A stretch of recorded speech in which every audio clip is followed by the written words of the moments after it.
Ẹ káàbọ̀ sórí ìkànnì yìí. Tó bá jẹ́ ìgbà àkọ́kọ́ tí ẹ̀ ń bá mi pàdé rèé, ẹ bá mi like, ẹ comment, ẹ share, kẹ́ subscribe. Àwọn ohun tí ẹ máa wò lórí ìkànnì yìí, òun ni àwọn ohun tí ó ń lọ láwùjọ wa tó sì máa kọ́ wa lọ́gbọ́n. Ẹ máa bá mi ká lọ. Bòsàlẹ́jọ́ àṣé kò sóòsà tí bá ní ìjà láì sórí ẹni orí ló tá lásán bá rògùn. Mo kí gbogbo ọmọ kóòtù òjíire bí ẹ kú àmójúbẹ kú àmétíbà mẹ àṣà ọ̀pẹ lóko bẹ́ẹ̀ rí àánú Olódùmarè ní fi sílẹ̀ ẹ kú ìfẹ́ ọ̀hún ò ní fò lọ lágbára Ọlọ́run. Well, ọ̀rọ̀ kan ló tún ṣẹlẹ̀, ọ̀rọ̀ ṣe bí ọ̀rọ̀. Jẹ́jẹ́ l'Aláàfin lọ sí ìpínlẹ̀ Kwara, ó lọ sí Ṣáó, ó lọ Jẹ́bà. Oríṣiríṣi àwọn èèyàn wá ń sọ̀rọ̀ nípa rẹ̀. Jẹ́jẹ́ lọ ní tí Ilé Ifẹ̀ jókòó. Kò pẹ́ ni tí ń lo oko ọmọ roko, kò pẹ́ ni tí ń lo odò ọmọ rodò. Àfi dandan bọ́yọ̀ bá dárúkọ Ilé Ifẹ̀. Àfi dandan báwọn ọmọ Ọ̀yọ́ bá dárúkọ Ọọ̀ni t'Ilé Ifẹ̀. Well, ọ̀rẹ́ mi kan fi nǹkan kan sọwọ́ sórí ìtàkùn ayélujára. Àwọn èèyàn tó rí ló fi ránṣẹ́ sí mi. Ó kọrí àmọ́ jẹ́ Abíọ́dún Ìṣọ̀lá, olóríkì akọni. N tó fi bẹ̀ lélẹ̀ yìí. Ẹ wá nǹkan mìíràn ṣe ní péèjì yín. Ẹ jáwọ́ lórí ọ̀rọ̀ Aláàfin. Ẹ wá nǹkan míì sí Awíkonko. So, mo wá ní bọ́yọ́ gbàgbé pórí tí yóò sùpó kì í jẹ́ kálá rẹ̀ ó yè. Ẹni tí ó jẹbẹ̀ sísàn bí wọ́n fún ní láyé ò tún ta mi sí.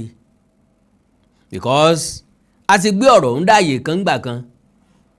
A ti sinmi, a ti já mi lórí ẹ̀ jẹ́jẹ́ mo jókòó mẹ́. Wọ́n ní ń dákẹ́ mo dákẹ́.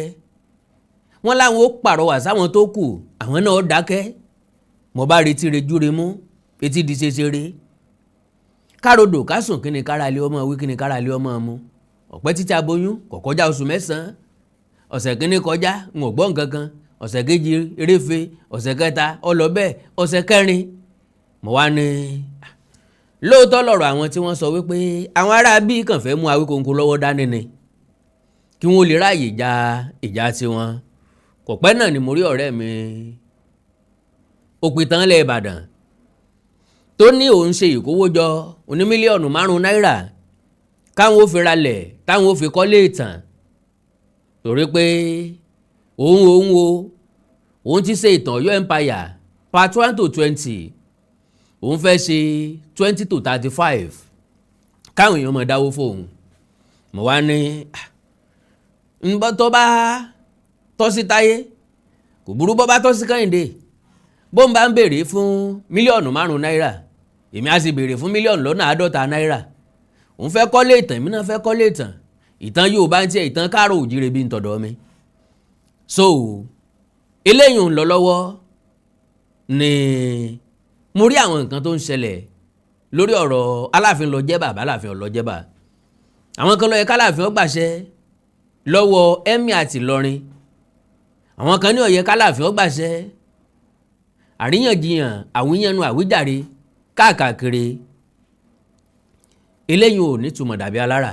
Nítorí nítumọ̀ ń bẹ̀ ni pé kí ni purpose Aláàfin lọ sáwọn ibi tó lọ. Kí ló ti Aláàfin nídìí? Wọ́n sọ reason t'Aláàfin fi ń pààrà Jẹ́bà tí ń pààrà ibi tó lọ. Tí ń wá ọ̀rẹ́ àpàpàǹdodo káàkiri. N tó ṣokùnfà Aláàfin tó lọ Jẹ́bà. Ó náà ni pé k'Ọlọ́run jẹ́ bàbá wa tí ń bẹ ń Jẹ́bà kí wọ́n dàgbà kí wọ́n dògbó. Kí wọ́n fọwọ́ páwó kí wọ́n fòrìgì jòbè. Kábíyèsí ọba tìlú Jẹ́bà bẹ́ẹ̀ bá lògbà ọdún lórí àpèrè àwọn baba ńlá yé níní. Àwọn calculation tí àwọn kọlọ̀ràn sí ọ̀rẹ́ òjijì yìí ọmọ wa wọn ni pé bí bàbá òun bá dàgbàdàgbà tó dògbó tó lọ bí àgbáre bí wọ́n bá fẹ́ dádé ní Jẹ́bà yóò lè jẹ́ Aláàfin ní ọ̀wà dé ládé. Ṣé mọ̀ wípé tí ẹ̀rin ilé Ọọ̀ni t'Ilé Ifẹ̀ ńlọ́lọ́rì dí ẹlẹ́rìn ẹ̀rin ilé ládé ní kọ̀pẹ́kọ̀pẹ́ yìí. So àbí lọ́dún tó lọ nínú oṣù 11 ọdún tó lọ. So now ìyẹn túmọ̀ sí pé gbogbo ibi tí Ọọ̀ni bá ti rìn sí l'Aláàfin máa ń fẹ́ rìn sí, n tí Ọọ̀ni bá ti ṣe l'Aláàfin náà máa ń fẹ́ ṣe. Bẹ́ẹ̀ bá sì gbàgbé ìlú Ẹ̀rìnlé ìtàn tí ò sókùnkùn ni, ẹni tó tẹ Ẹ̀rìnlé dó ajé ó yé wa wípé ọba lùfọ̀ gbogbo dirin ni ńlọ́tẹ̀ Ẹ̀rìnlé dó ńgbà tí wọ́n lè kú olórí àpèrè ńfẹ̀ ọgbẹ́ni ó ti dàgbàdàgbàdàgbà ó ti gbogbogbò sọ fẹ́ dirin ni kú olórí àpèrè ẹlòmíì fẹ́ jọba. Ọ̀rọ̀ dàbí ìgbà tán bá yan Inspector General of Police tí wọ́n yan Chief of Defence, Chief of Army Staff àbí nǹkan ọ̀pọ̀lọpọ̀ àwọn tí wọ́n ti dé ráǹkì yẹn tàbí tán ti súnmọ́ ráǹkì yẹn náà ni máa ń wù pé kórìí tàwọn náà sì jẹ́ IGP bó ní ìbá ṣe dùn tó wọ́n mọ̀ gbàdúrà àṣìṣe fún Inspector General of Police tí ń bẹ́ńbẹ́ báwọn subordinate ẹ̀ àwọn AIGs àwọn deputy Inspector General bí nǹkan tí wọ́n bá ń rẹ́rìn sí tí wọ́n ń pàtẹ́wọ́ fún lo and behold òun gangan nínú ọkàn rẹ̀ mọ̀ wípé àtẹ́wọ́ tí ò dénú ni toró náà ti rorú ẹ̀ sáwọn tí ń bẹ wájú ẹ̀ rí ni Yorùbá fi pé orí adẹ́tù ń pètè àrán orí adáràn ń pètè ọba kò sẹ́ni tí a gbé gẹ̀ẹ́sì tí ò ní sọ̀pàkọ́ lù kí kò sẹ́ni tí nǹkan rí kì í wù. Now ká tó sọ̀rọ̀ púpọ̀ ṣé ẹ gbàgbé pé mo ká àpilẹ̀kọ kan nípa àwọn Ìlọrin Emirate Youth Development Association tí wọ́n ní kò tọ́ s'Aláàfin láti wọ̀ pínlẹ̀ Kwara láì gbàṣẹ lọ́wọ́ Emir àti Ìlọrin. Àwọn ẹgbẹ́ kan náà wá fún ọ lésì lẹ́yìn ẹ̀ á wá béèrè lọ́wọ́ ara wa pé bóòlọ̀ ní ṣe tó ìfọbajẹ lẹ́rìnlé. n ó lo picture díẹ̀ lórí àwọn ìṣẹ̀lẹ̀ tó ṣẹlẹ̀ lẹ́rìnlé níbi tí kábíyèsí Ọọ̀ni tí Ilé-Ifẹ̀ tó ti fi wọ́n jọba ń bẹ̀ tó ti fi ẹlẹ́rìnlé jọba tó dádé fún ẹlẹ́rìnlé. Ẹ máa wo uniqueness. Mo rí ibìkan tó bá kan tí ń dèèyàn ládé tí ń ṣe bí ìgbà tọmọ tá bá ń sáré gba nǹkan ń sí fìlà lórí ọba ń gbádé sókè orí kodoro kò sẹ́ni tí rí àtàrí ọba mọ́ lọ́jọ́ ọ̀gbadé láyé àtijọ́ bá fẹ́ gbadé wọ́n ti gbé ọba wọ́n ti gbádé fọ́ba lójú wa rí láìmọye ìgbà bó ni wọ́n ṣe fìlà tí wọ́n ń pè lórí ògbófo ni máa ń wà lórí ọba orí ọba kì í rí kodoro kì í ṣe pàmò wá wo orí kábíyèsí ń dán sàn án lọ́ọ̀kan bíi gba bára orí ọba máa dé orí ògbófo yóò dé fìlà mọ́ tàbí kó dójú orí ògbófo nìkan ni yóò dé wá sí gbangba orí ògbófo yẹn ni wọ́n máa gbé adélé lórí. Now ẹjá kọ́kọ́ ka àtẹ̀jáde ọ̀hún then kí n wá ka àtẹ̀jáde kejì kí n wá play fídíò tí ọmọ ẹranko pàpà ńlá gígbọ̀nà báńgì tó ń play síta tó fi síta ntọ́kàn níbẹ̀ yóò sọ fún mi o. And again ẹ̀yin ọmọ Ọ̀yọ́ mo kí n pẹ́ kó àmójúbẹ̀ kó àmítíbà mi ẹnìkan ò ní mọ̀ sọ̀tàn Ọ̀yọ́ Empire part 1 to 35 kẹ́ ẹ fọkàn sí pákákan dọ̀rọ̀ àkókò gbọ́wọ́ lẹ́rán bó bá jẹ́ wípé ọ̀nà àtijẹ náà ni ẹ̀já jọ fílẹ̀ bẹ́ẹ̀. Barrister náà lọkọrin kan bó bá ṣe pé ṣàjẹ lórí ayé ẹ jẹ́ ká jọ máa kọ́ ò pàǹpàǹpàǹ. Ìlọrin Emirate Youth Development Association knocks Alaafin of Oyo insists Emir of Ilorin must be informed before any visit to Jebba. Shao. The Ilorin Emirate Youth Development Association IEYDA has strongly criticized the recent visit of the Alaafin of Oyo to communities within the Ilorin Emirate, describing it as a clear violation of established traditional protocols. The group specifically pointed to the Alaafin's visit to Shao and Jebba in Moro local government area, alleging that it was carried out without prior notification or approval from the Emir of Ilorin. In a statement signed by its national president, Alhaji Muhammad Uthman Jagoma, the national publicity secretary, Alhaji Abdullahi Abdulfatai Oloyin, which was obtained by Kwara NG, stated that the IEYDA condemned what it called a disregard for the authority of the Emir of Ilorin, who also serves as chairman of the Kwara State Council of Emirs, Obas and Chiefs. So, bí ròyìn ṣe gbé jáde nu, now ẹjá wá wo òdì kejì ìròyìn tó jáde. Group condemns criticism of Alaafin's visit to Yoruba communities in Kwara. The Southwest Security Stakeholders Group SSSG ní tí mo ń bí mi nù ni pé àwọn ẹgbẹ́ ìranù kan ẹgbẹ́ra dáadáa kan ó kàn déédéé kóra wọn jọ nínú yàrá kan wọ́n sì sọ pé àwọn represent the whole Yorùbá people àbí nígbà tí wọ́n bá pèrè ní South West táwọn ò dẹ̀ mọ̀ wọ́n tí wọn ò dẹ̀ nípa tí wọn ò nípa kankan tán kó tá àgbọ̀n pa wọn rí tó kàn jẹ́ pé tán bá fẹ́ sọ̀rọ̀ nípa Aláàfin náà tó máa jáde ńbo lẹgbẹ́ yìí wà ńbo lolú ilé ẹgbẹ́ wọn ńbo náà fìkàlẹ̀ sí ńbo làwọn ọmọ ẹgbẹ́ jókòó sí gbogbo àwọn kan wọn ló wà at stake ní ṣe pé èèyàn kan ó kàn déédéé lọ rẹ́gísítà nonsense kínní kan àwọn kan ó kàn déédéé kóra wọn jọ lẹ́gbẹ̀ẹ́ kọ̀rọ̀ kan wọ́n rẹ́gísítà kínní kan àbọ̀n lè má rẹ́gísítà ẹ̀ gan wọ́n dẹ̀ wọ́n pera wọn lẹ́gbẹ́ wọ́n dẹ̀ bẹ̀rẹ̀ sí ní represent Nàìjíríà àwọn bẹ̀rẹ̀ sí ní represent Yorùbá ẹ máa bẹ̀rẹ̀ sí ní represent ethnic tí ò ń ṣe èèyàn kékeré ló kóra wọn jọ pọ̀ bẹ́ẹ̀ níbi téèyàn 30 to 50 million ti wà tán ti jọ́ mọ ẹ̀yà yẹn ta ló rán wọn ṣẹ́ ẹ má bínú jàre. The Southwest Security Stakeholders Group SSSG has condemned in strong terms recent statement made by the Ilorin Emirate Youth Development Association IEYDA regarding the visit of the Alaafin of Oyo Oba Bimbola Akeem Owode I to Yoruba communities in Shao and Jebba, Moro local government area, Kwara State. The group, which is a coalition of over 14 security groups across the Southwest region, tẹ́ bá jẹ́ security groups tí wọ́n sì ń jiyàn gbé ní Kwara State tí security group mẹ́rìnlá tẹ́ẹ̀dẹ̀rí nǹkan kan ṣe sí ẹ get out now ẹ lọ wá bí jókòó sí security groups kì í gùdù lórí write up wọ́n máa ń gùdù nínú action láti mọ security group kì í ṣe nínú write up ẹ get out kẹ lọ wá bí jókòó tẹ́ẹ̀ bá níṣẹ́ kẹ lọ wá ṣẹṣẹ. So you are not representing us, you are representing your family àti ìdílé yín nìkan because àdá kankan mọ̀ nínú àwọn ẹgbẹ́ mẹ́rẹ̀ẹ̀rìnlá àmọ́ OPC àmọ́ Àgbẹ̀kọ̀yà bọ́ àdá kankan mọ̀ nínú yín. The group, okay, it's noted that their objections to the Alaafin's visit lack historical accuracy and undermine the unity of Yoruba traditional institutions.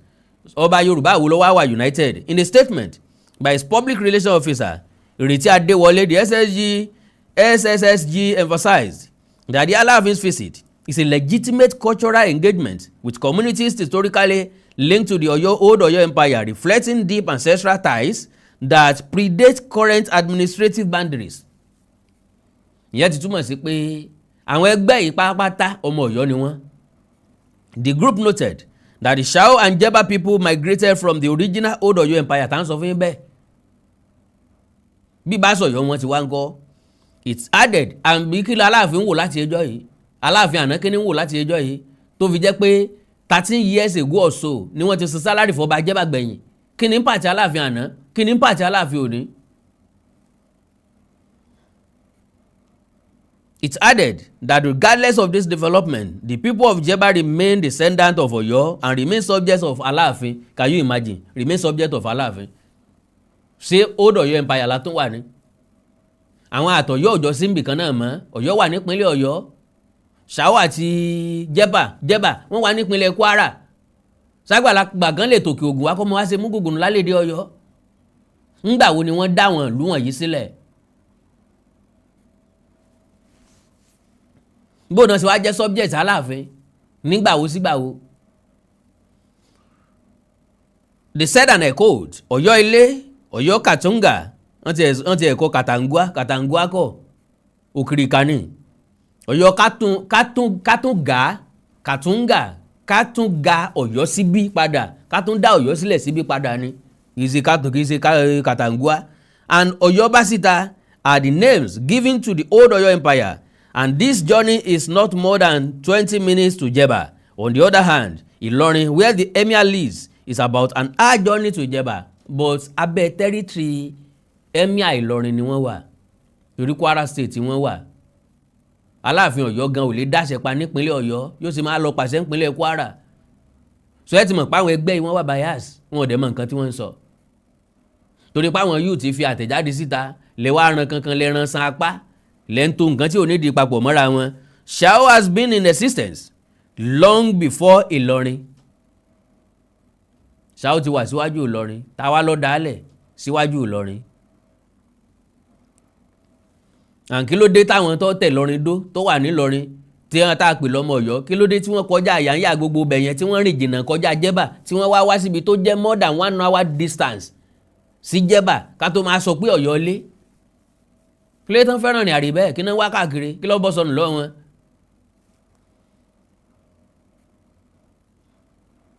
So, in existence before Ilorin and is therefore older than Ilorin, Ilorin itself was founded by Ladirin, who gave back to Pasi. Pasi gave back to Alugbin. Olugbin ni wọ́n kọ Alugbin ni. Ọmọ Alugbin fòsà, ọmọ Alugbin fòsà jò. Who in turn gave back to Afanja, who became the modern leader of Ilorin till 1824. Now, tá a bá wo bẹ́ẹ̀ dáadáa, Ladirin nìkan kọ́ lọ́kọ́kọ́ dé Ọ̀yọ́, lọ́kọ́kọ́ dé Ìlọrin. Ọba Òjó Oníṣekúṣe àti Ẹ̀míọlá ló ń wá láti Ìlá, níbi tójó Oníṣekúṣe ti wá. Mi rántí ìlú ẹ̀ mọ́, ṣùgbọ́n òun padà kúrò nílọrin, ó súnmọ́ tòsí ọ̀nà Ọ̀fà ló ti lọ padà tẹ̀dó sí. Mọ́sọ̀tún Òjó Oníṣekúṣe rí gbèdì tán fi ń pè ní Òjó Oníṣekúṣe, Òjó Aburúmọ̀kù gangan lóko rẹ̀, kó tó di pé wọ́n padà yórúkọ ẹ̀ sójó Oníṣekúṣe. Wọ́n ní a máa bá wọn mọ wọn bíbí inú rẹ̀ dàpọ̀ bí wọ́n ṣe sọnù o. So Ladirin, Pasi, Olugbin, Alugbin and Afanja are all descendants of Oyo till today. If you go to Oyo, they all still have compounds there. We therefore find it difficult to understand by the Alaafin why the Alaafin will have to seek permission to see subjects in Jebba and Shao, the group said. Now, ẹgbọ́n ọ̀rọ̀ wọn, wọ́n tí èèyàn bá dé Ọ̀yọ́ nìsín yóò rí agboolé àwọn Ladirin ń bẹ̀, yóò rí agboolé àwọn Àfọ̀njá ń bẹ̀. Yes, àwọn èèyàn tó ń jáfọ̀njá pọ̀ ní Ọ̀yọ́ gangan, pàápàá jùlọ láwọn ìran Ọ̀wọ́ Adé nǹkan yìí wọ́n pọ̀ ń bẹ̀. Ṣùgbọ́n n tó ń kọ èmi lóminú nípa àwọn tó kọ kínní yìí, àwọn tó kóra wọn jọ ọmọ Ọ̀yọ́ nìkan ni wọ́n. Because bí ó bá jẹ́ bẹ́ẹ̀ bóun náà ṣe mọ̀ wípé wọ́n lágboolé ń bì kan. Kí ló dé tán sọ̀rọ̀ Ìbàdàn bẹ́ẹ̀? Kí ló dé tán sọ̀rọ̀ Kiri bẹ́ẹ̀? Kí ló dé tán sọ̀rọ̀ Apòmù bẹ́ẹ̀? Kí ló dé tán sọ̀rọ̀ Ọ̀wọ̀ bẹ́ẹ̀? Ó túmọ̀ sí pé wọ́n ní mission.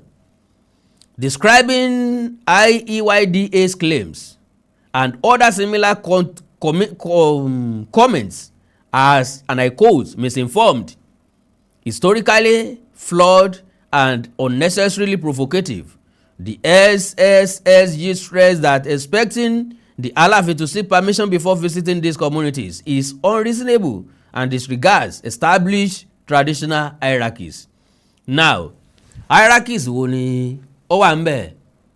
Because jẹ́jẹ́ ni Emir Ìlọrin dúró tí Alaafin kù lọ́yọ̀ọ́ tó wá sọ́dọ̀ rẹ̀ tó wá wórí fún, tó wá sọ́dọ̀ rẹ̀ tó wá tẹríba fún, hierarchy wá dà ńbẹ̀ o. Ṣé fẹ́ rètí Alaafin ju Emir Ìlọrin lọ ni lónìí? Torí pé a jẹ́ kó yé pé ọ̀pọ̀lọpọ̀ Alaafin ló jẹ tí wọ́n lọ wé láwà ní Ìlọrin. So what are you talking about? It called on the Emir of Ilorin to prevail on all unit organizations, including IEYDA, to exercise restraint and focus on fostering unity and development rather than promoting decisive rhetoric. Ẹja béèrè lọ́wọ́ àwọn òpònú tó kọ̀rọ̀ yìí jáde. Wọ́n pe ipa mélòó ni Aláàfin Ọ̀yọ́ ti kó lórí àwọn tí ń sọ nonsense lórí ìtàkùn ayélujára sí Ọ̀ọ̀ni, sọ́lọ́wọ̀, sólúbàdàn, sí gbogbo àwọn ọba aládé ńlẹ̀ káàrọ̀ òjèrè. Mélòó l'Aláàfin ti pè wọ́n papọ̀ ló ti pè wọ́n rí pé ẹ stop ẹ má ṣe bẹ́ẹ̀ mọ́, kódà àìrágbàfín kò yẹ ká máa ráwọn ọba aládé fín. Ìwà ló fún ní ìdánilójú pé Emir máa descend so low láti mọ̀ pa àwọn youth pé kán má ṣe rightful things wọn. Because Emir ò deserve respect àbí? So Emir ló máa sọ fún pé àyín táwọn youth ti ṣe yẹn ọ̀dà, Aláàfin ní freedom. Ńgbà tá Aláàfin ò déédéé ní freedom láti wọ Kwara State wá, ńgbà tó fẹ́ wá rí Emir. Ẹ lọ jókòó. The group stressed the importance of mutual respect, historical truth, and peaceful coexistence among the diverse communities in Kwara State. They said, and I quote, "The sort of security threats that have befallen Yoruba-speaking communities in Kwara State is enough for any traditional ruler in Yoruba land to visit them because they are really living in fear." So, àbẹ̀wò ọba nílẹ̀ Yorùbá, àbẹ̀wò ọba nílẹ̀ Káàárọ̀ Oòjíire ni ó wá mú kí ìjínigbé ọmọ ṣẹlẹ̀ mọ́, ni ó mú kán mọ́ kọlù wọn mọ́, àbí proper security measure. Ní tẹ́ gbéra yín group security ló yẹ kẹ́ kóra yín jọ. Kí ni measure? Tẹ́ fi ń jẹ́ security group. Kí ni ipa yín lẹ̀ Káàárọ̀ Oòjíire? No, yẹn ti jìnnà jù. Kí ni ipa yín àti position yín nínú ìlú tẹ́ represent? Then ẹ má wulẹ̀ wá sí ìpínlẹ̀ Ọ̀ṣun, ẹ má lọ sí ìpínlẹ̀ Oǹdó, ẹ má lọ ìpínlẹ̀ Èkìtì, ẹ má lọ ìpínlẹ̀ Èkó, ẹ má lọ ìpínlẹ̀ Kwara, ẹ má lọ ìpínlẹ̀ Ògùn, ẹ lọ ìpínlẹ̀ Kwara níbi tán ti ń jí ọba gbé, tán ti ń kó àwọn èèyàn bí ọmọ yedeyede, tán ti ń kọlu ilé ìjọsìn. Ẹ kó security group yín lọ bẹ̀, ẹ lọ dènà rẹ̀. Wáì tó wá jẹ́ pé lóye Sunday Adéyẹmọ Ìgbòho wọ́n ń pè bí kò wá gbà wọn kalẹ̀, àwọn Fúlàní ti fẹ́ jí àwọn gbé tán. ń bolẹ̀ yín wà, ń bolẹ̀ ẹgbẹ́ yín wà, ẹgbẹ́ 14 ọ̀tọ̀ọ̀tọ̀ lẹ ṣàkórajọ. At least èèyàn tí ó wà nínú ẹgbẹ́ kan wọ́n ṣàtò 10 bó bá jẹ́ pé 10 lẹgbẹ́ 14, that is 140 people. Mélòó wá làwọn darandaran àbáwọn ajínigbé tí ń wọ Kwara, mélòó ni wọ́n 100. Àwọn tí ń da Kwara láàmú wọn 100, wọn lé 100. So ẹ lọ wábì kan jókòó. They said, and I quote, Kwara State is not being run by an emperor from whom you will have to seek permission before you can see a fellow traditional ruler or visit communities in his domain. In cases where the movement of someone is capable of posing security threats to a community, it is not the job of traditional ruler to stop such a person. It is the job of the security agents. Can you imagine? If the emir is coming to visit any monarch in Oyo State, it doesn't need the clearance of the Alaafin. Or if the emir is coming to Lagos to visit any traditional ruler, it doesn't need the clearance of the Oba of Lagos. So the youth who are behaving like Fulani irredentists should be very careful. Their arrogance should be stopped. All provocative utterances should also be stopped forthwith. The SSSG added. Orí yín ò pé tí gbogbo àwọn kan yẹ bá máa stop, gbogbo tí ń tọ̀yọ́ wá náà kó náà ó stop. Mo wá ní mo fẹ́ play fídíò òpónú kan láàrin àwọn ọmọ Ọ̀yọ́. Akólòlò báyìí ni agbọ́mọ̀gbọ́n gbọ́tán èdè ìyọ lẹ́nu. Ńgbà tí mo tún wá rí pé ọmọ kékeré ni, òye kọ́bọ̀ kò yé. Ńgbà tí mo tún wá study dáadáa mo rí pé àbíkú àlòkù ọmọ Fúlàní ló máa jẹ́. Àwọn ọmọ tí ìníran yẹn ni àwọn ọmọ tó yẹ pé ìyá wọn kàn bí wọn kalẹ̀, àwọn náà máa ń pè lọ́mọ àbí ìpabẹ́. Ìyá wọn kàn bí wọn kalẹ̀, wọ́n kàn dà wọ́n ta, ẹ̀rì máa tọrọ oúnjẹ tẹ́jẹ, ẹ̀rì máa tọrọ owó lọ́wọ́ àwọn èèyàn. Irú ọmọ bẹ́ẹ̀ lọ́mọ yẹn. Màá play fídíò ẹ̀, yín náà máa gbọ́rọ̀ lẹ́nu ẹ̀, ẹ rí pé òpònú ni. Yorùbá ní ẹni tó fọmọ rẹ̀ sílẹ̀ tí ọ̀kọ́ olóko ẹṣin ní ọba àyàn mẹ́bọ. Inú bíbí wọn sí Ọọ̀ni gangan ò yé mi.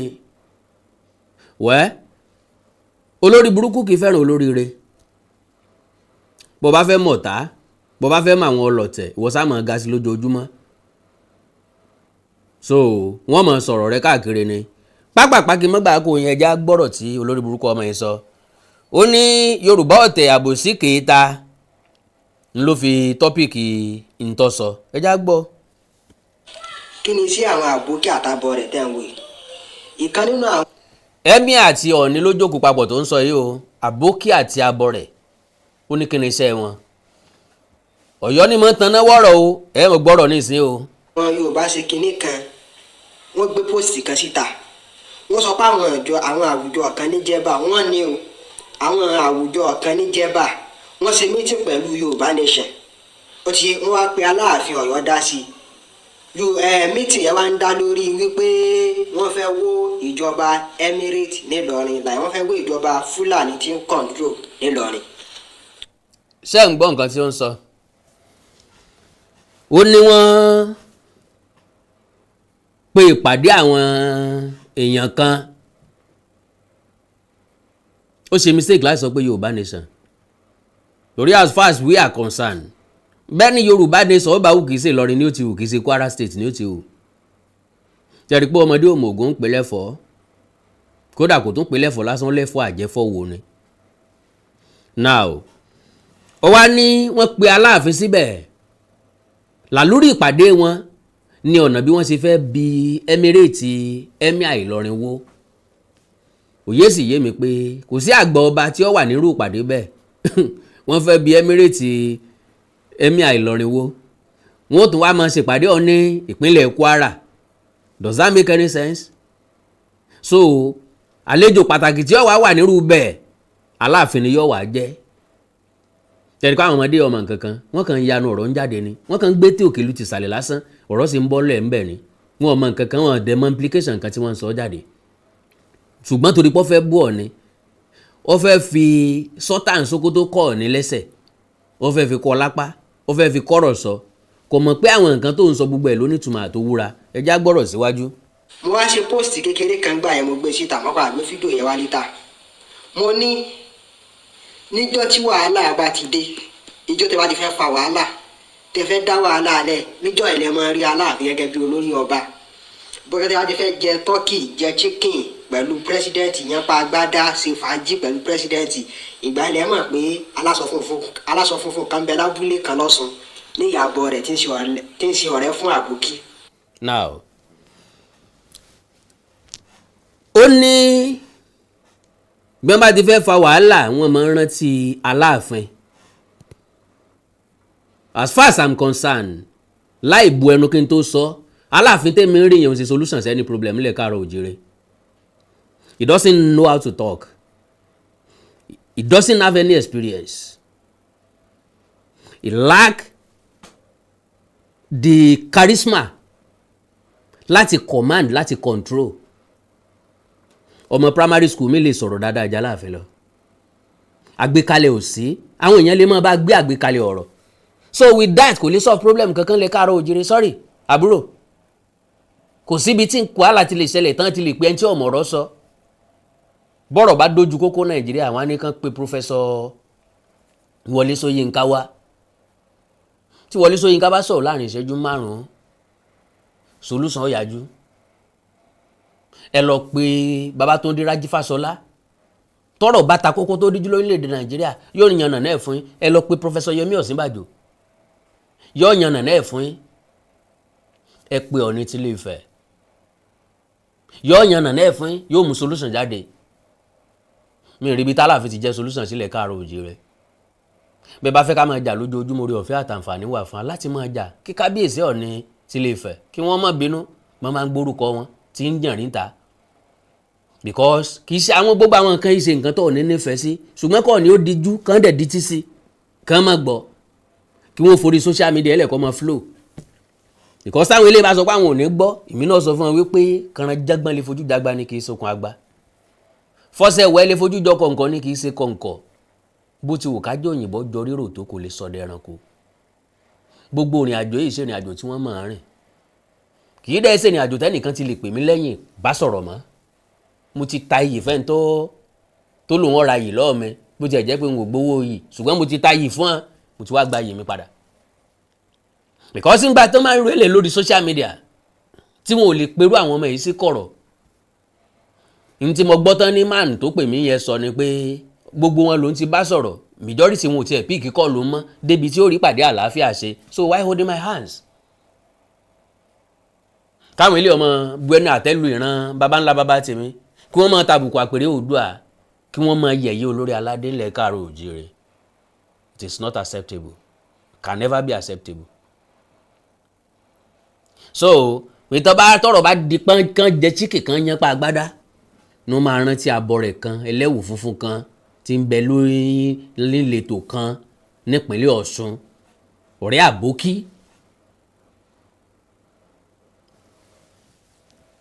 mo ní kéèsì tí ń ṣẹlẹ̀ ní Kwara State pẹ̀lú ìjọba Kwara State pẹ̀lú Emirates ó ti yé ìjọba Kwara State ò déédéé dúró láì mọ̀ sí ní abẹ́ àṣẹ olùdarí Sùlítọ́ọ̀nù ilẹ̀ Sókótó ń bẹ̀. Kéèsì tó wà lẹ̀ yìí kéèsì tó yẹ kí Ọọ̀ni Sùlítọ́ọ̀nù ilẹ̀ Sókótó àti ààrẹ orílẹ̀-èdè Nàìjíríà yanjú ni. Ẹja béèrè lọ́wọ́ òpònú ọmọ tí ń sọ̀rọ̀ yìí àti ìran baba ńlá kú babẹ́ wípé kéèsì wo ló wà ní Kwara State náà. Because as far as I'm concerned kò sẹ́ni tí ń jíròrò pé wọ́n fẹ́ ti Emirates kankan ṣubú. Kò sí nǹkan tí gọ́fìnà fẹ́ bá Emir Ìlọrin fà. Kéèsì tó wà ní Kwara State ní kéèsì ìjínigbé, kéèsì ìfẹ̀míṣòfò, bíbèrè ransom, sísọ̀lú sínú dààmúdààbò, sísàkí odidi ìlú kéèyàn kẹ́kọ̀ọ́ má sí mẹ́ kí gbogbo olówó dáhóró. Kéèsì ń ṣẹlẹ̀ ní Kwara àti Ìlọrin nìyẹn. Kò sẹ́ni tó lè change Emirates, kò sẹ́ni tó lè follow Emirates. Ó ti bọ́. And ọ̀dẹ̀ tó wá ń sọ̀rọ̀ yìí sí ọ̀mọ̀ wípé abẹ́ Sultan ní Emir Ìlọrin wà ní. So wá ní kí Sultan àtọ̀ni ní kí wọ́n wá dá sọ̀rọ̀ pé wọ́n fẹ́ bi Emirates lulẹ̀. Oyè òye àwọn ọmọ yìí lákàyè wọn ò kún tó torí pé wọn ò lẹ́kọ̀ọ́ tó yè kooro. ń bọ̀ yẹ pé wọn ò ní ju pélé ń já lọ wọn ò ní ju pélé ń já lọ tí wọ́n máa fi mú fún ajé sokun náà tí wọ́n máa fi fagbó káàkiri wọn ò ní ju pélé ń já lọ tí wọ́n máa fi darapọ̀ mẹ́gbẹ́ òkùnkùn káàkiri lẹ̀ òye kí wàá lẹ ní kó yé wọn òun náà kàn rí pé wọ́n ń sọ̀rọ̀ ni wọ́n ń sọ̀rọ̀ Aláàfin ni kò náà sì fẹ́ bá wọn dá sí. kò sí Aláàfin ọ̀dẹ̀ kọ́ ó ti ń bẹ lábẹ́ òṣèlú Aláàfin ilé tẹ́ fẹ́ mú sọ́wọ́ sí lélẹ̀ ní owó sọ lóṣèlú. Aláàfin ìsolóṣèlú nìkan kọ́ kí Aláàfin olóye ni Aláàfin ọmọ nǹkan kan tẹ bá fẹ́ ká bá yín pe Aláàfin wálẹ̀ pàápàá àbá yín dúró ẹ̀ wálẹ̀ pàápàá Aláàfin olóye kankan ni kódà a tún ti ń rò lọ́kàn kan gan pé Aláàfin ọ̀wọ́ ti Aláàfin. nínú gbogbo àwọn ọba nínú bí Nàìjíríà ti tóbi tó yìí Sùlùtọ́nù ni ọ̀gá Ọ̀ọ̀ni ni igbákejì according to oyè tí wọ́n jẹ Lásù Rock lọ́dọ̀ president. ẹja sọ fún pònú pé kò sọ́gà kò sọmọ sẹ́nu Ọ̀ọ̀ni àti Sultan and as far as I'm concerned pẹ̀lú ojú ìwòye mi bí wọ́n ṣe tó rèé co-chairman ńlá àwọn méjèèjì fún ìgbìmọ̀ lọ́balọ́ba ní Nàìjíríà bọ́bá jáwúsá Fúlàní ló jẹ́ president Sultan ni máa ń wà lẹ́gbẹ̀ẹ́ president bóyá lọ́wọ́ ọ̀tún Ọ̀ọ̀ni ó wà lọ́wọ́ àlàáfíà tó bá jẹ́ pé ibi tí president ó ti jókòó tí vice president ó jókòó lẹ́gbẹ̀ẹ́ rẹ̀ Sultan ni ó kọ́kọ́ jókòó ti president Ọ̀ọ̀ni ó jókòó lẹ́gbẹ̀ẹ́ rẹ̀ ṣùgbọ́n lónìí tó jẹ́ pé ọmọ Yorùbá ní bẹ́ńbẹ́ tí Bọ́lá Ahmed Tinubu ń bẹ́ńbẹ́ tí Bọ́lá Tinubu bá jókòó tí deputy ẹ̀ tí gbákejì ẹ̀ jókòó báyìí Ọ̀ọ̀ni ní next person tó bá jókòó sọ́wọ́ ọ̀tún tàbọ̀ wà àlàáfíà rẹ̀ lẹ́yìn ẹ̀ ní Sultan tó máa jókòó ó túmọ̀ sí pé wọ́n mọ bí wọ́n ṣe ń rotate láàrin ara wọn dẹ̀ mọ bọ́n ṣe ń gbà fúnra wọn láàrin ara wọn àwọn náà mọ bọ́n ṣe ń ṣe ààfin ara wọn káti ẹ̀ wá sọ pé Sultan ní àkọ́kọ́ Ọ̀ọ̀ni ní kejì ó tó náà á ń bọ̀sibọ́sì kò rí bẹ́ẹ̀. àwọn kan ní rárá kò rí bẹ́ẹ̀ o Ọ̀ọ̀ni ní ṣojú gbogbo ilẹ̀ Yorùbá ní Lásù Rock Sùlùtọ́nù ilẹ̀ Sókótó ní ṣojú gbogbo nọ́ọ̀tì Lásù Rock ok ti yíbo náà ńkọ́. má bínú Ọ̀ọ̀ni ò ṣojú gbogbo ilẹ̀ Yorùbá ní Lásù Rock o Ọ̀ọ̀ni ń ṣojú gbogbo ilẹ̀ Káàárọ̀ Òjíire Ọ̀ọ̀ni ń ṣojú gbogbo South Ọ̀ọ̀ni ń ṣojú gbogbo Nàìjíríà Ọ̀ọ̀ni àti Sultan ń ṣojú gbogbo Nàìjíríà ní national lọ́dọ̀ ààrẹ ń ṣe pé Sultan ń ṣojú North Ọ̀ọ̀ni ń ṣojú South àkọ́kọ́ nìyẹn Sultan ń ṣojú North Ọ̀ọ̀ni ń ṣojú South àkọ́kọ́ nìyẹn ẹlẹ́ẹ̀kejì nípa àwọn méjèèjì jọ ṣojú Nàìjíríà ń tó bá ṣẹlẹ̀ ní Nàìjíríà generally àwọn méjèèjì náà máa pè sínú ìpàdé bí wọn ò bá wá fẹ́ sanwó lọ tán fẹ́ mú àwọn subordinate dání wọ́n wá wo ọba tó wà lóyà sí wọn wọ́n dẹ̀ mọ́ dání ṣùgbọ́n torí pé Aláàfin ọ̀fẹ́ ṣe gbákejì ó possible kó mọ̀ lè tẹ̀lé wọn lọ. àti ẹnìkan sójú àtẹnìkan sójú àwọn méjèèjì sáà ni wọ́n jẹ oyè lọ́dọ̀ president Lásù Rock ìjọba tí wọ́n sì ń lò lá ní Kwara state yẹn ìjọba yẹn ń bẹ ní abẹ́ agbára àṣẹ olùdarí Sùlùtọ́nù ilẹ̀ Sókótó ni ó ti yé tó yẹ pé Sùlùtọ́nù ilẹ̀ Sókótó Ọ̀ọ̀ni Ilé-Ifẹ̀ president tábà wọ́n jọ wà ní kí ló dé táwọn méjèèjì ò lè yanjú tí ń ṣẹlẹ̀ nílọrin láàrin ara wọn àwọn méjèèjì dákẹ́ wọ́n wá mú Aláàfin wọ́n ti Aláàfin sínú kéèsì lọ́rin. ẹjá bèrè lọ́wọ́ ọ̀gbẹ́ni òpònú yìí pé ta ló rán Aláàfin iṣẹ́ ta ló rán gún Aláàfin iṣẹ́ àkọ́kọ́ sí Ọ̀ọ̀ni jókòó Sultan jókòó wọ́n wá ní tó ẹ̀ń tá a fẹ́ rán lọ sí Ìlọrin báyìí o òun náà ni Aláàfin Abímbọ́lá Akeem Ọwọ́adé wárí ìsojú wa nílọrin sáwọn wọn rán lọ Jebba ni àbáwọn wọn rán lọ Ṣàwá àbáwọn ní kó lọ dá sọ̀rọ̀ tí ọ̀kan ṣé wọ́n rán Aláàfin lọ ni òkú ṣe àpapọ̀ mọ́yàwó. láti sọ pé èwo ni ká fìyànjú ìyàwó òdì kó mọ̀ lọ́gbàjì rẹ kó kàn ṣàṣẹ kẹ̀kẹ́ ká sọ funfun sọ́run kí wọ́n máa sọ pé níbi tí ojúmọ́ ti mọ́ wá òun ní ojú fẹ́ kẹ́ máa wá parọ́ fúnra yín ọ̀rọ̀ délẹ̀ kí ni ojú sí. kẹ́ máa wá parọ́ fúnra yín ẹ ti rí i pé lè sọmọ Yorùbá gidi Fúlàní ni ọ́ mo gbàgbé láti lo fídíò ẹ̀ gan-an sàn-án ni Fúlàní ni ọ́ káwọn èèyàn rí ọ pé Fúlàní ni ọ́ torí pé wọ́n lọ́mọ ọ̀ràn kíran. Ọ̀ọ̀ni gẹ́gẹ́ bíi pé òun ni olórí gbogbo ọba ilẹ̀ Káàárọ̀ Òjíire ilẹ̀ Yorùbá Lásù Rock lóyè tí wọ́n fi jẹ ní oyè tí wọ́n fi jẹ nínú ẹgbẹ́ òṣèlú tó yẹ sí pé ìwà àti ọba Sókótó tó jẹ́ tọ́jọ́ gbàkejì fún bọ́ọ̀sì ní gbàkejì ẹni ẹjọ́ wà ní lọ́dọ̀ pírẹsidẹ́ǹtì kí ló mú yín tẹ̀ lè yanjú kéèsì Kwara state tó yẹ sí pé ẹni tẹ́ ẹ̀ fún lóyè kankan ẹ̀ fún nípò kankan ifo ẹ ti bá a sọ̀tẹ̀ ẹ ti bá a sọ̀tà ẹ ṣe kéńtẹ̀ níbi pé wá Ọ̀yọ́ state gan ẹ ti já sẹ́yìn pẹ̀lú agbára òṣèlú yín ẹni ìyẹn lẹ wá tì sí ẹ ti wá ti ẹni ìyẹn sí lásán ẹ ti. àwọn ọ̀jọ̀gbọ́n lórí social media wọ́n á ní ìyá ọmọdé yìí dànù torí pé ọmọ òlóǹbàwí lọmọ fi rà tó ṣèdín ẹgbọ́n nǹkan tí ń sọ ọ̀rọ̀ ìpínlẹ̀ Ọ̀yọ́ ṣe wá kàn ìpínlẹ̀ Ọ̀ṣun ọ̀rọ̀ ìpínlẹ̀ Ọ̀yọ́ ṣe wá kàn ìpínlẹ̀ Sókótó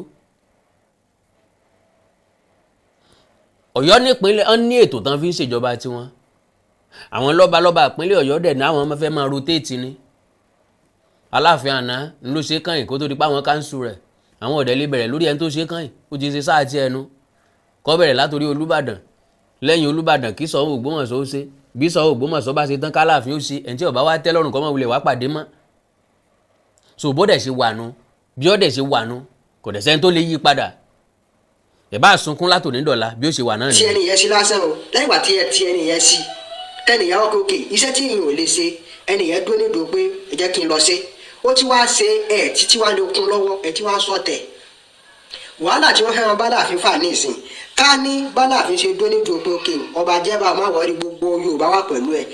Aláàfin ó ṣe lọ sọ fọ́ba Jẹ́bà pé gbogbo Yorùbá wà lẹ́yìn rẹ̀ ńgbà tí gbogbo Yorùbá ò sí lẹ́yìn Aláàfin gangan ṣe bẹ́ẹ̀gùn tó bá lẹ́ni lẹ́yìn ní jìjà gboro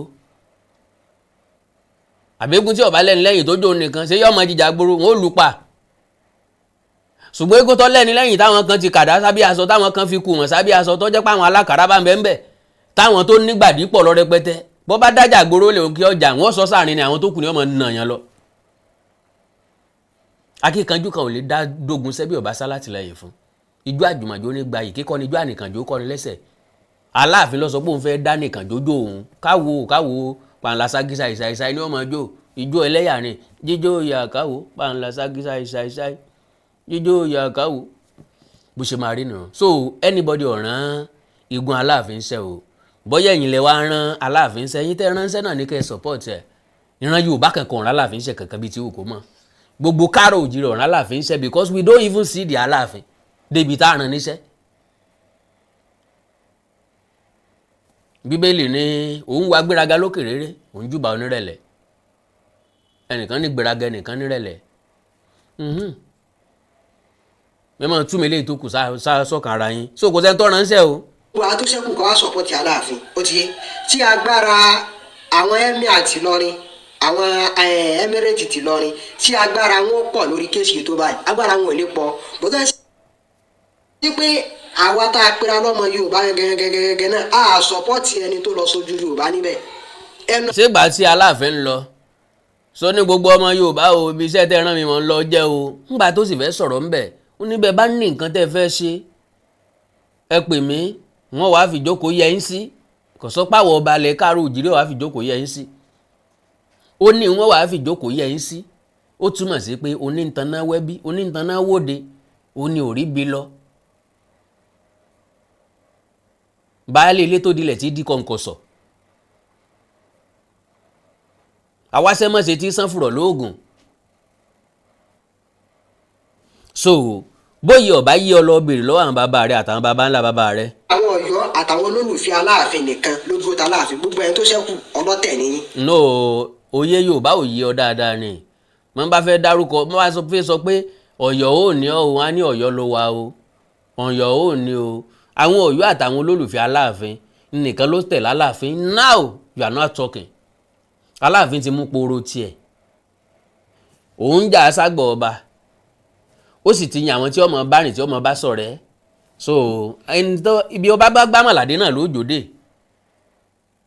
níbi èyàn bá gbámọ̀ládé ni ó ibi ọba gbámọ̀ládé ni ó jòdè eégún kan wọn máa ń kọ bẹ́ẹ̀ fún nígbà tí wọ́n bá ń hámọ̀là yóò hà dáwọn ojúlé kan gbà tí ọba wa gbowó ọdún yóò máa lùlù káàkiri agboolé àwọn tó kó yìí sọ fún pé àríọ o nígbà tó ń pín àmàlà sóò pín débí ò lè gbowó ọdún lọ́dọ̀ wa ju ọgbámọ̀ládé ni ọ̀dájú rẹ̀ dúró dé dúró sí o.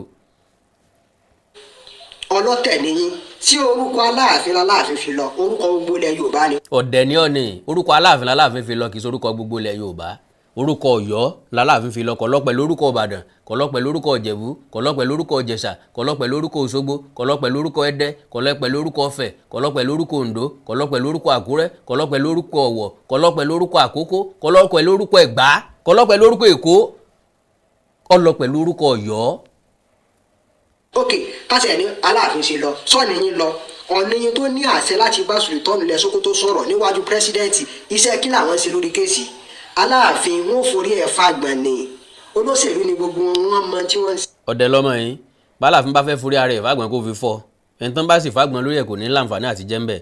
so bí ẹ̀yin tẹ́ wà lọ́yọ̀ bá lè gbìyànjú láti sọ fún àwọn ọmọ kéékèèké pé n tí wọ́n ṣe lórí ìtàkùn ayélujára yọ́ lẹ́sẹ̀ ńlẹ̀ well pápápẹ́ jẹ́ kí n kọ́kọ́ ṣàfihàn àwọn fọ́tò Ọọ̀ni níbi ìgbádélé lórí ẹlẹ́rìn ẹ̀rín ilé pápápẹ́ jẹ́ jásáré wò yẹn.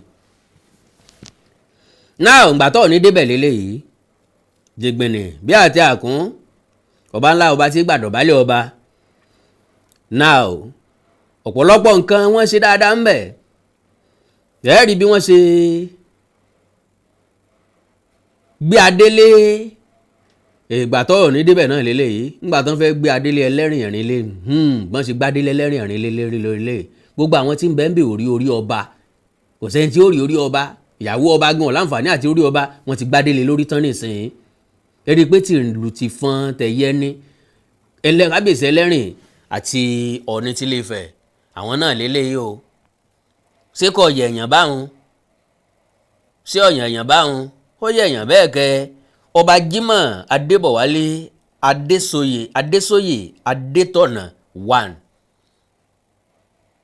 ẹlẹ́rìn ẹ̀rín lè tuntun adéọ̀pẹ́ lórí o bàtọ́pẹ́ lẹ́sẹ̀ o ẹ̀sìn ọba ó jẹ kó pẹ́ àwọn olórí ó ṣiṣẹ́ ìbípẹ́ ìlùkẹ̀rẹ́ ó jẹjẹjẹ yóò jẹ dọkínní kẹ pẹ́ bí ewé àgbẹ̀ kábíyèsí kẹ tọ́ bí ewé atọ́ kẹ gbó bí olúgbógbó ti gbó kẹ gbó bí olúgbòǹgbò ti gbò kẹ gbó bí àwọn àgbàkan sẹ́ńgbó títí fọmọ owó sóńdè sọ́rùn tọmọ owó ọ̀hún ajẹ títọ́ jẹ dọkínní bẹ́ẹ̀ bá lu gbọdún lórí àpèrè àwọn baba ńlá yín ènì ni akẹ́ndọ̀rọ̀ ayékòǹkò àjàwó ara ayékòǹkò aṣọ lójú ọlọ́rọ̀ bá a wí tòní tọ̀ lákẹ́ni mọ́ni òní torí ẹ̀kọ́ jáwọ́ ṣùgbọ́n ìwà rẹ̀fà mẹ́fà ń gbé ọ lóòní rìn bó ṣe kí wọ́n rù ọ́ lérí ẹni tí ń pè ọ́ dákẹ́ bọ́ bá lọ́ọ́ ń gbàgbọ́ ya etí rẹ̀ ọkàn dì ní ẹ̀ tí ì mọ mẹ̀mẹ̀ àtẹ̀mí àtẹ̀yìn àjọ ń nà tán bí owó.